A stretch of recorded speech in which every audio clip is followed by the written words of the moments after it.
বিসমিল্লাহির রহমানির রহিম। আসসালামু আলাইকুম। আপনারা দেখতেছেন এসকেপ নিউ উদ্যোক্তা টিভি। আজকে আপনাদের একটা বায়োগ্যাস প্ল্যান দেখাচ্ছি। এটা আমাদের কমপ্লিট হয়ে গেছে বায়োগ্যাস প্ল্যানটা।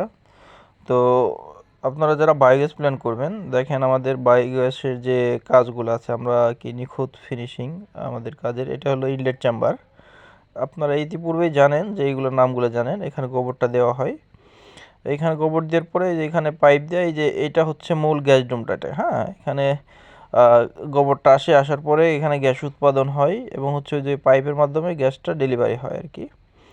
গ্যাস হওয়ার পর যে গোবরটা আছে, এই যে ম্যানহোল দিয়ে এই হাইড্রোলিক চেম্বারে গোবরটা ওঠে। ওঠার পরে ওই যে ওই পাশে দুইটা জৈব সারের পিট দেখতেছেন আপনারা, এখানে জমা হয় আর কি গোবরগুলা। এই জৈব সারগুলো উঠিয়ে নিয়ে পরে জমিতে ব্যবহার করা হয় আর কি। তো আপনারা যারা বায়োগ্যাস প্ল্যান করবেন, আমাদের ভিডিওতে নাম্বার দেওয়া থাকবে। আমাদের সাথে যোগাযোগ করলে আমরা বায়োগ্যাস করার সহযোগিতা করে থাকি। তবে একটা বিষয় হচ্ছে, আপনারা যখন বায়োগ্যাস প্ল্যান করবেন অবশ্যই এরকম দুইটা জৈব সার পিট করে নেবেন। আর তা না হলে আপনার বায়োগ্যাসটা কিন্তু বেশি দিন আপনি ব্যবহার করতে পারবেন না। কারণ হচ্ছে আপনি যখন গোবরটা দিবেন, এটা বের হওয়ার মতো একটা নির্দিষ্ট জায়গা রাখতে হবে আর কি।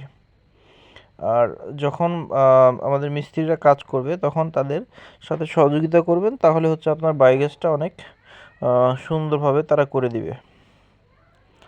যাই হোক দর্শক, আজকে আর কথা বাড়াবো না। দেখা হবে নতুন কোনো প্ল্যান্টে, নতুন কোনো বিষয় নিয়ে। তো আপনারা যারা বায়োগ্যাস করতে চান, আমাদের সাথে যোগাযোগ করলে আমরা বায়োগ্যাস করার সহযোগিতা করব। আসসালামু আলাইকুম রহমতুল্লাহ।